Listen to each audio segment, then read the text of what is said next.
మోకాళ్ళ నొప్పి అనేది ఏజ్ రిలేటెడ్ కూడా చూసుకోవచ్చు. యంగ్ అడల్ట్స్ ఉండొచ్చు, ఆర్ వాళ్ళకి అథ్లెటిక్ బాగా చేసిన వాళ్ళకి, ఆర్ ఏజ్ ఎక్కువ ఉన్న వాళ్ళకి. యంగ్ పీపుల్‌లో వాళ్ళకి ఇన్‌ఫ్లమేటరీ కండిషన్స్ వల్ల రావచ్చు. అంటే రుమటాయిడ్ ఆర్థరైటిస్ గానీ, సోరియాసిస్ గానీ, హ్మ్. సో వీటి వల్ల జాయింట్‌లో ఉన్న కార్టిలేజ్ గానీ, ఆర్ సైనోవియం మెంబ్రేన్ మీద దాడి చేయడం జరుగుతుంది. హ్మ్. సో దానివల్ల జాయింట్ స్టిఫ్‌నెస్ గానీ, వాపు రావడము, పెయిన్ తోటి బాధపడుతూ ఉంటారు. కొంతమందికి హై ఇంపాక్ట్ యాక్టివిటీస్, బ్యాడ్మింటన్ గానీ, ఆర్ బాగా రన్నింగ్, హై జంప్ చేసిన వాళ్ళకి సెకండరీ ఆర్థరైటిస్ ఉంటాయన్నమాట. హ్మ్. ఆర్ జాయింట్ ఫాస్ట్‌గా అరగడం అవుతుంటా ఉంటాయి. ఓకే. సో వీళ్ళకి ఒక టైప్ ఆఫ్ ట్రీట్మెంట్ ఉంటుంది.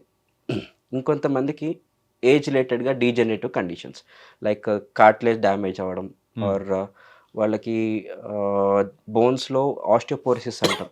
అంటే బోన్స్ వీక్‌నెస్, హ్మ్. ఫ్రెజైల్ బోన్స్, వీటి వల్ల కూడా వాళ్ళకి బోన్ పెయిన్స్ బాగా వస్తా ఉంటుంది. సో వీళ్ళకి ఏ స్టేజ్‌లో ఉన్నారు అనే తెలుసుకోవడం కూడా చాలా ఇంపార్టెంట్.